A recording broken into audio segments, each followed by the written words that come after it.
सद्गुरुदेव की जय। सद्गुरु कबीर साहेब की जय। सद्गुरु श्री निरपक्ष साहेब की जय। सद्गुरु श्री ज्ञान साहेब की जय। संत समाज की जय। भक्त समाज की जय। संपूर्ण विश्व की जय। साहेब बंदी, साहेब बंदी, साहेब। गुरुर्ब्रह्मा गुरुर्विष्णु गुरुर्देवो महेश्वर गुरु साक्षात् परब्रह्म तस्मै श्री गुरुवे नमः। ध्यान मूलम गुरुर्मूर्ति पूजा मूलम गुरुपदम मंत्र मूलम गुरुर्वाक्यम मोक्ष मूलम गुरुकृपा। गुरुर्देवो गुरुर्धर्मो गुरुर्निष्ठा परं तपा। गुरु परतरं नास्ति नास्ति तत्त्वं गुरु परं। मंगलमय मंगलकर्ण दीन बंद गुरु सन जन्म मरण दुख दमन हित बारंबार नमन। बोलिए सद्गुरुदेव की जय। सद्गुरु कबीर साहब की जय। अर्चनीय वंदनीय पूजनीय पूज गुरुदेव जी, मुद मंगल में संत समाज, श्रद्धानुरागी बंधुओं, भाइयों, बहनों, माताओं तथा बाल गोपालों, आज मन की शांति पर थोड़ा विचार डालेंगे। मन हमारा किस प्रकार से शांत हो, उस पर विचार करेंगे। मन की शांति के अनेक उपाय हैं और अनेक प्रकार से लोग प्रयत्न करते हैं कि जिससे हमारा मन शांत हो। कोई साधना करता है, कोई जाप करता है, कोई यज्ञ करता है, हवन तर्पण करता है, तीर्थाटन करता है, सब जगह जाता है, पर प्रयत्न यही रहता है कि हमारा मन शांत हो। पर हमें आज विचार ये करना है कि मन तो शांत है देखा जाए, विवेक की दृष्टि से देखा जाए तो मन में कोई अशांति है ही नहीं। पर अशांति क्यों है, उसका हमें खोज करना है। जो अशांति का कारण है उसको हम खोज करके बाहर निकाल दें, और बाहर निकाल दें तो मन तो शांत ही है। मन तो वैसे है जैसे सरोवर है। सरोवर लहरा रहा, कब लहराता है? जब हवाएं चलती हैं। हवाएं ना हो तो मन सरोवर बिल्कुल शांत। परंतु आप देखिए, कभी भी आप सरोवर के किनारे जाइए और आप देखना सरोवर बिल्कुल शांत हो, पर एक ढेला ईंटा आप उसमें छोड़ देना, उसके ऊपर फेंकना, और जैसे आपको फेंकना वह ढेला पड़ेगा। शांत सरोवर में क्या होगा? लहरियाँ उठेंगी, और जहाँ आपने ढेला फेंका है वहीं से वो लहरियाँ उठेंगी, और वो लहरियाँ उठ करके कहाँ तक जाएंगी? पूरा किनारे तक जाएंगी। एक के बाद एक, एक के बाद एक, ऐसे उठती हुई वो लहरें चलती हैं, और जब किनारे पर पहुंच जाती हैं तब शांत हो जाती है। इसी प्रकार से ये हमारा आपका मन है, ये बिल्कुल शांत है, पर इसमें लहरियाँ क्या उठती हैं? मल, विक्षेप और आवरण, ये तीन दोष होते हैं। ये तीन दोषों का निवारण हो तो मन में कोई प्रकार की अशांति नहीं। मल दोष क्या है? मल बोलते हैं ना गंदगी को। मन हमारा गंदा है, गलत चिंतन करता है, गलत कार्य करता है, गलत बातों को सोचता है, और सोच सोच के उन्हीं में अशांत हो जाता है। यही मल दोष है। इस मल दोष का हमें निवारण करना है। दूसरा विक्षेप होता है। विक्षेप कैसा है? वो भी ऐसा है, कोई बात किसी ने कह दिया और सुना और सुन के मन विक्षिप्त हो गए। और जब मन में विक्षिप्त हो जाता है तो अशांति पैदा हो जाती है, और जब अशांति होती है तभी मन दुखी होने लगता है, फिर उसका विवेक खो जाता है। दुख का मूल कारण है अविवेक। जहाँ विवेक होगा वहाँ कोई दुख नहीं है, हमेशा शांति ही शांति। सदगुरु कबीर देव ने भी कहा, और अनेक प्रकार से संतों ने भी कहा। कबीर साहब कहते हैं, करो विचार तो सब दुख जाए। संसार में हम विचार नहीं करते, विवेक नहीं करते, इसीलिए दुखी हो जाते हैं। विक्षेप हो गया मन में, किसी ने गाली दे दिया, विक्षेप हो गया, किसी ने कुछ ऐसे आप शब्द बोल दिया, विक्षेप हो गए। अब विवेक कर लेते, विचार कर लेते तो कोई दुख ना होता।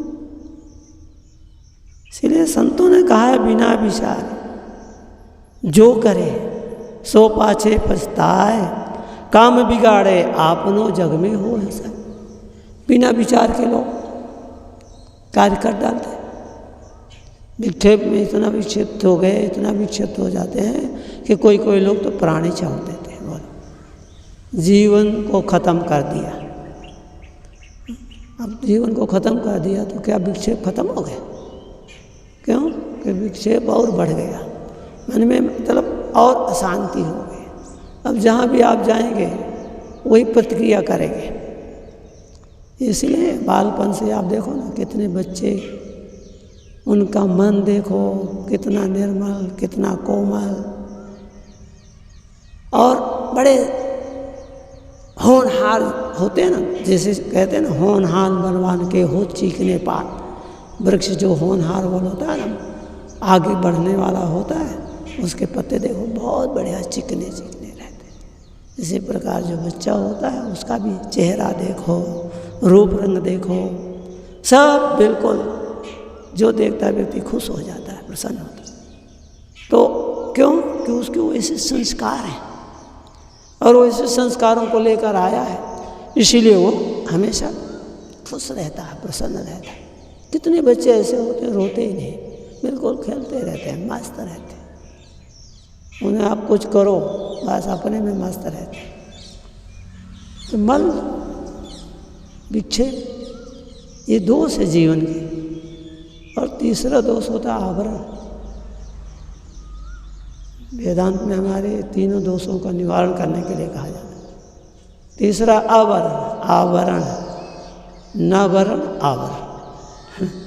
जिसको वरण न किया जाए वो है आवरण। वरने योग को वरण करते हैं, त्यागने योग को त्यागना, इसीलिए उसको कहते हैं आवरण। आवरण दोष है अज्ञान। पर्दा पड़ा हुआ है तो मूर्ति दिखाई नहीं देती है ना, और पर्दा हटा दो तो मूर्ति तो वहीं थी, कहाँ गई थी। इसी प्रकार जैसे मन विक्षिप्त हो जाता है, वो कैसे विक्षिप्त होता है? जैसे आप जल में लहरें उठ रही हैं, तरंगें उठ रही हैं, तो विक्षेप है, समझो आपका चेहरा नहीं दिखाई देगा। और जहाँ शांत सरोवर भरा हो, आप उसमें ऐसे देखेंगे तो आपका स्वरूप, आपका चेहरा बिल्कुल दिखाई देगा। तो ये मल विक्षेप आवरण तीन दोष दर्शन में, वेदांत दर्शन में बताए गए, और इनके त्याग से ही शांति है। राग में शांति है ही नहीं, सही मानो। जितना हम राग करेंगे, जितना हम राग बढ़ाएंगे, प्राणी में, पदार्थों में, पद में, प्रतिष्ठा में, मान सम्मान में, जितना हम ये बढ़ाते जाएंगे, जितना हम राग बढ़ाते जाएंगे, उतने मन हमारा विक्षिप्त होता जाएगा, उतने दुखी होगा। कहते हैं ना कि मन के हारे हार और मन के जीते जीत। आप मन के हारे हार है, मन के जीते जीत कैसे? तो बोलते हैं मन मान लिया तो आप जीत गए। आपने मन को अपना शिष्य बना लिया, आप बन गए गुरु और मन बन गया चेला। तो आपने उपदेश दिया, मन मान लिया, और मन आपका मान गया तो आप खुशी हो गए, और मन नहीं माना तो हार गया। इसीलिए मन से सब है। मन एव मनुष्याणाम कारणम बंध मोक्षयो। इसलिए शास्त्रों में ऐसा भी कहा है कि मन ही कारण है बंधन का और मन ही कारण है मुक्ति का, मोक्ष का। आपका मन ही कारण है बंधन का। मान मान बंधन तद आवा, अबिना मान नर आप बंधावा। ये मान करके तो बंधन है ना, न माने तो कौन बंधन है। साहब का एक वाक्य आता है उल्टमासी जैसा। वो कहते हैं कि मांस फैलाए गिद्ध रखवरिया। साहब ने बीजा के अंदर कहा कि मांस फैला दिया और गिद्ध रखवाली करता है, तो है ना उल्टा कि मांस फैला और गिद्ध रखवाली करे कि गिद्ध तो खा जाए, परंतु उल्टा नहीं है, सुलटा है। बिल्कुल सही है, पर कब? जब गुरुजनों के द्वारा हम सुनेंगे समझेंगे तब। जब तक हम सुनेंगे समझेंगे नहीं तब तक कैसे होगा? मन तो बिल्कुल विक्षिप्त तो पड़ा रहेगा। यहाँ मांस फैलाए गिद्ध रखवालिया क्या है साहब का कहने के बाद? लाक्षणिक प्रयोग करते हैं सदगुरु कबीर देव। यहाँ पर क्या है? मांस फैलाए। मांस फैलाना मतलब इस संसार में मानना, ममता का मोह करना। मेरा मकान, मेरा घर, मेरा द्वार, मेरा परिवार, मेरा आश्रम, मेरा मठ, मेरा मंदिर, मेरा मेरा करके जब मेरा मेरा कर लिया तभी दुखी होने लगे। अब मेरा ना करता तो जहाँ कुछ बने तभी मन में विक्षेप हुआ, जब कुछ नहीं बनो तो कोई भी दुख नहीं हो। कबीर साहब के जीवन में एक घटना आती है कि गुरु और चेला दोनों जा रहे थे, तो रास्ते में बहुत गर्मी थी, तो देखा एक डाक बंगला था। उन्होंने देखा डाक बंगला है, पर जो चपरासी है सामने देखा तो पड़ा हुआ था, सो गया। तो उन्होंने देखा कि कमरे दो तो और खाली दिख रहे हैं, कोई है नहीं। तो कबीर साहब और वो चेलाराम दोनों, कबीर साहब एक कमरे में सो गए और एक में चेला भी सो गए। तो कबीर साहब ने जब सो गए तो थोड़ी देर में जो डाक बंगले का चपरासी था वो जगा और देखा कि कोई दो आदमी सो रहे हैं दोनों कमरों। तो पहले कबीर साहब के पास गए, अरे बोले कौन है तुम और यहाँ कैसे आ गए? तुमको मालूम नहीं है ये सरकारी डाक बंगला है, इसमें साधारण आदमी का प्रवेश नहीं है। ऐसी क्या क्या बातें उसने बोला। फिर कबीर साहब कुछ बने नहीं, कोई जवाब नहीं दिया और उन्होंने अपना आसन बिस्तर पकड़ा, उठाया और बाहर चले गए। देखा दूसरी तरफ चेलाराम पड़े थे। उन्होंने बोला अरे तुम कौन हो तुम? तो बोलता दिखता नहीं, साधु। साधु तो मारा दो चांटा और दो चांटा लगा के बोलता है साधु है। साधु का यहाँ क्या काम है? तुमको पता है सरकारी बंगला है, यहाँ पर सरकार के लोग आकर ठहरते हैं या कोई विशेष अतिथि आता है तो ठहरता है। साधु को क्या जरूरत है यहाँ अंदर आने की? आप बाहर जाओ, बाहर रहना चाहिए। तो जब उसने ऐसा कहा कि मैं साधु बना, तो बना तो चांटा पाए और गया, बाहर गया। साहब ने पूछा, बोले साहब उसने मुझे मारा। बोले क्यों मारा? तुम कुछ बने होगे? बोले मैं क्या बनूंगा? उसने पूछा तुम कौन हो, यहाँ कैसे आए? तो कहा मैंने कहा तुमको दिखता नहीं मैं साधु हूँ।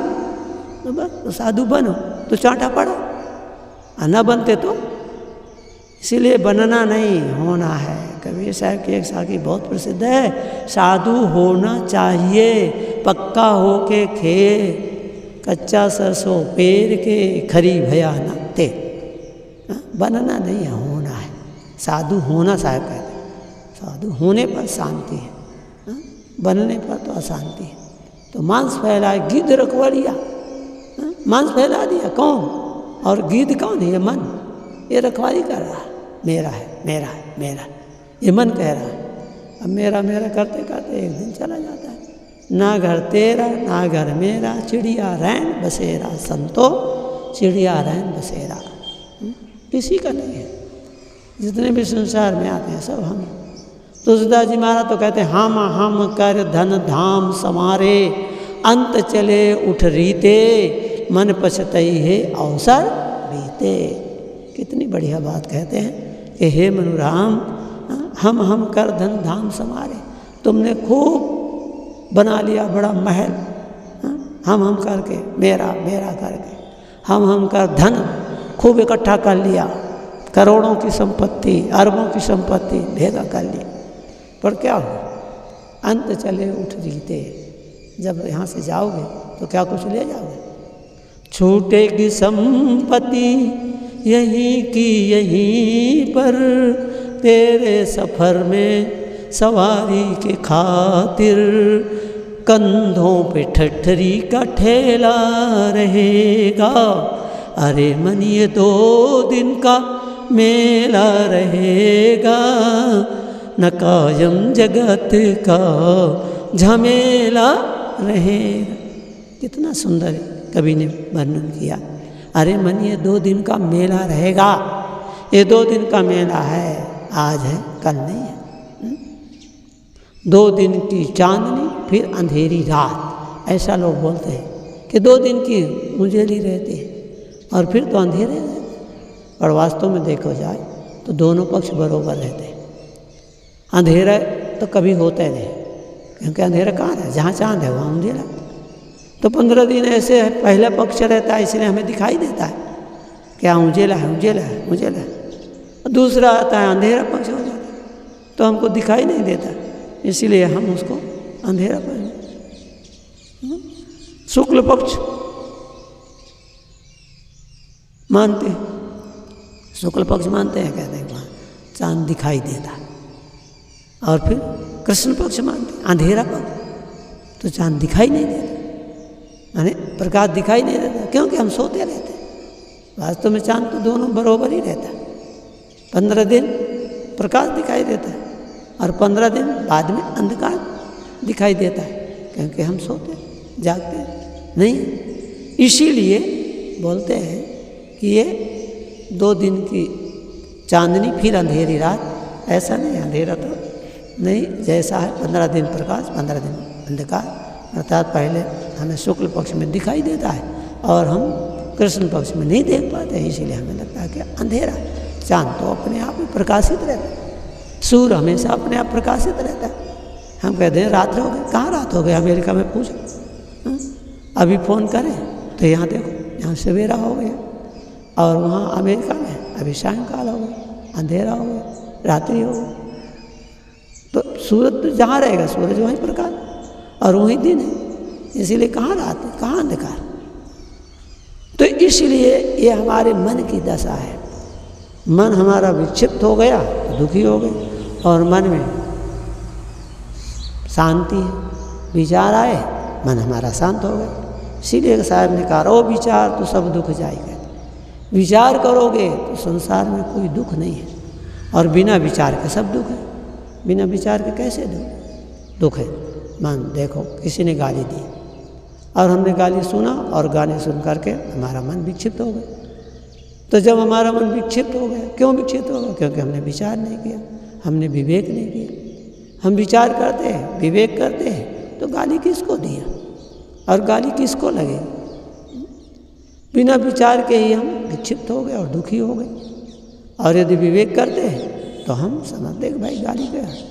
कबीर साहब कहते हैं, आवत गाली एक है, उल्टत हो अनेक, और कहाँ कबीर न उलटिए रहे एक ही एक। तो इसलिए बोले हमारे मन में ये विक्षेप हो जाता है, क्यों? बिना विचार।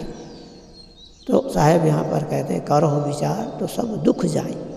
एक दुख नहीं, जीवन के जितने भी दुख हैं, यहाँ तो 3 दुख बतलाते हैं, मल, विक्षेप और आवरण दोष। इन तीनों दोषों का त्याग हो। परंतु साहब कहते हैं, यदि तुम विचार करो तो बोले सब दुख, जीवन में जितने भी दुख हैं, मान अपमान जो हमें मन में मान लेता है, ये कोई नहीं होगा, क्योंकि बिना विचार के होता है।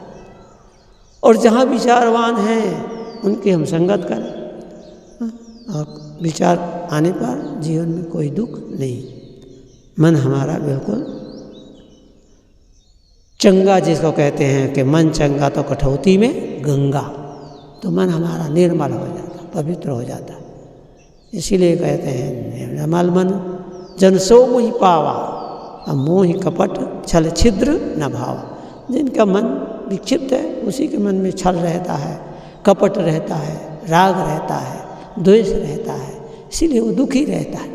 और जिसका मन निर्मल है, पवित्र है, उस सब में वही अपने भाव देखता है, कौन दूसरा है। या तन से वह तन है, या ही से वह हो। साहब कहते हैं इस शरीर में जो प्रक्रिया हो रही वही आगे वाले शरीर में हो रही।